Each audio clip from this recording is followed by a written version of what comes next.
बिस्मिल्लाहिर्रहमानिर्रहीम। शुरू अल्लाह के बाबरकत नाम से जो बड़ा मेहरबान नहायत रहम करने वाला है। दोस्तों, इस वीडियो में हम आपको बताएंगे कि जादू क्या होता है और जादू का आगाज कैसे हुआ, इसके असरात क्या होते हैं और इस जादू को इस्तेमाल करके किन कौमों ने दुनिया पर हुकूमतें हासिल की। और ख़ुसूसन हम आपको बताएंगे कि कबाला जादू क्या होता है। कबाला जादू की एक ऐसी खौफनाक किस्म है जिसमें इस जादू के माहिरीन शैतान से बराह रास्त राब्ते में रहते हैं। शैतान इनको कामयाबी के नत नए तरीके सिखाता है और ऐसी चीज़ों के बारे में बताता है जिनके बारे में आम इंसान नहीं जानते। जो लोग शैतानी पैरोकार हैं और मुट्ठी पर होने के बावजूद अहले ईमान को कमज़ोर और मजबूर करके इन पर काबज हो चुके हैं, क्योंकि इनका ख्याल है कि हमारे पास जो इल्म है वो दुनिया के किसी शख्स के पास नहीं है। इस इल्म को बाबल की तज़ीम का काला जादू यानी कबाला कहा जाता है। कबाला नामी ये जादू शैतानियत के मुतल्लक है जो कीमियाई जादुई बरकियाती लहरों या हैप्रोडिजन के जरिए दिमाग और इसके सोचों को कंट्रोल में लाता है। इसकी बदौलत शैतान अपने पुजारियों को दुनिया पर हुक्मरानी मुसल्लत करने के नत नए इख्तियारात से आगाह करता है। इस कबाला नामी काले जादू को फेमिनिस्ट और लुमिनाती के ओहदेदार लोग सर इंजाम देते हैं, जिसका सबसे अहम सबूत इन लोगों की कलाइयों में मौजूद सुर्ख रंग का धागा बंधा हुआ होता है, जिसे कबाला की रस्म के दौरान पहना जाता है। ये लोग शैतान को खुश करने के लिए बहुत गिरी हुई हरकतें करते हैं और बहुत से लोग इसे अपनाकर दौलत, शोहरत और हुक्मरानी के ख्वाबों को पूरा कर चुके हैं। दोस्तों, बनी इसराइल शैतानी ताकतों और अमलियात पर यकीन और अमल नहीं करती थी। हजरत यकूब अलैहिस्सलाम का लक़ब इसराइल था और आप अलैहिस्सलाम की नस्ल ही को बनी इसराइल कहा जाता था, जो फ़लस्तीन में आबाद थी। हजरत यकूब अलैहिस्सलाम के बेटे और अल्लाह के पैगंबर हजरत यूसुफ अलैहिस्सलाम थे, और इस बात का हर मुसलमान इंसान को इल्म है कि हजरत यूसुफ अलैहिस्सलाम के सौतेले भाइयों ने आपके साथ किस तरह का बर्ताव करने के बाद आप अलैहिस्सलाम को कुएं में डाल दिया, मगर आप अलैहिस्सलाम अल्लाह के पैगंबर होने के नाते इस कुएं में कई दिनों तक जिंदा रहे और मिस्र जाने वाले काफिले के साथ आप मिस्र पहुंच गए। और वहां अल्लाह तबारक व तआला ने आप अलैहिस्सलाम को मिस्र पर हुक्मरानी अता फरमाई। लिहाजा आहिस्ता आहिस्ता आप अलैहिस्सलाम ने अपने तमाम रिश्तेदारों यानी बनी इसराइल को भी मिस्र बुला लिया। इसी दौरान बनी इसराइल जादू और किसी इल्म से नावाकिफ थी। मिस्र इन दिनों जादू में अरूज कमाल पर था। यहाँ लोग कबाला नामी और सफलियाती इल्म के जरिए हर नामुमकिन और नाकाबिले यकीन काम सर इंजाम दिया करते थे।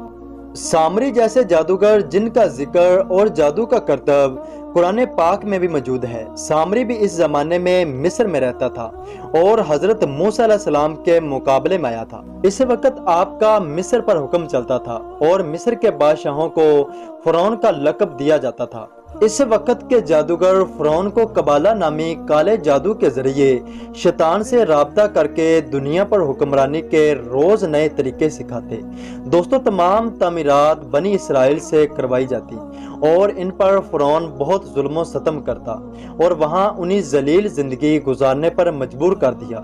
लिहाजा हजरत यूसुफ अलैहिस्सलाम को अल्लाह तबारक व तआला ने हुक्म दिया कि वो अपनी कौम बनी इसराइल को लेकर फ़लस्तीन की तरफ हिजरत कर जाएं। इसके बाद हजरत यूसुफ अलैहिस्सलाम ने अल्लाह ताला के हुक्म की तमील करते हुए अपनी कौम को लेकर मिस्र चले गए और दोबारा फ़लस्तीन आकर आबाद हो गए। जब बनी इसराइल कौम वापस पहुंची तो वो बिल्कुल पहले की तरह नहीं रह गई थी, क्योंकि उन्होंने मिस्र में रहकर फ़िरौन से गुरूर तकब्बर, माहिर जादूगर का इल्म और दुनिया पर हुक्मरानी के फन सीख चुकी थी। यानी ये फ़िरौन की कौम जैसी हरकतें करने लगे थे। फ़लस्तीन आकर बनी इसराइल कौम सरकश और नाफरमान हो गई थी और मिस्र जादूगरों से सीखा अमलियात और जादू के जरिए शैतानी अमलियात को अपने मुकासद के लिए इस्तेमाल करना शुरू कर दिया। इन लोगों ने फ़लस्तीन में रहकर इस इल्म को मिस्रियों से भी ज्यादा तरक्की दे दी। ये लोग इस इल्म से दुश्मनों और मुखालफों को नुकसान पहुंचाते।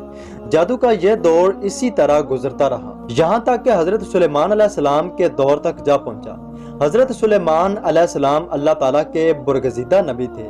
اللہ تعالیٰ نے آپ کو عظیم شان و سلطنت عطا فرمائی تو ان لوگوں نے قوم کو بھٹکانا شروع کر دیا کہ حضرت سلیمان علیہ السلام کے پاس نعوذ باللہ قبالہ جادو کی طاقت تھی، جس کی وجہ سے ان کو جنات پر حکمرانی حاصل ہوئی، مگر آپ علیہ السلام کو اللہ نے اس علم سے بھی نوازا تھا، یعنی جنات پر آپ علیہ السلام کی حکمرانی تھی۔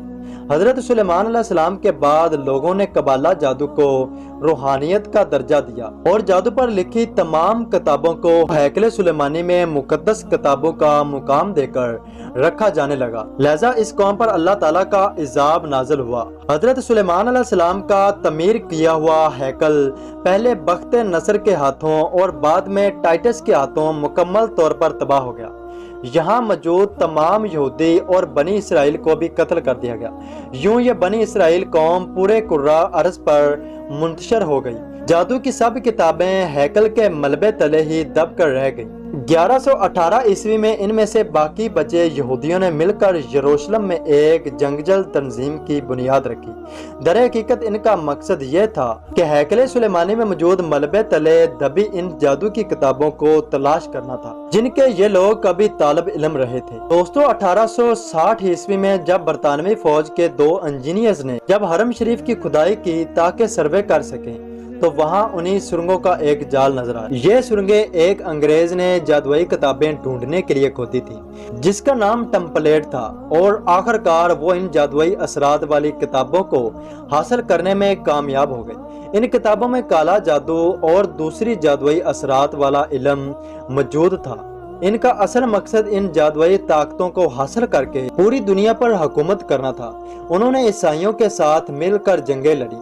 دوستو عیسائی اور یہودیوں کی مذہبی دشمنی ہے۔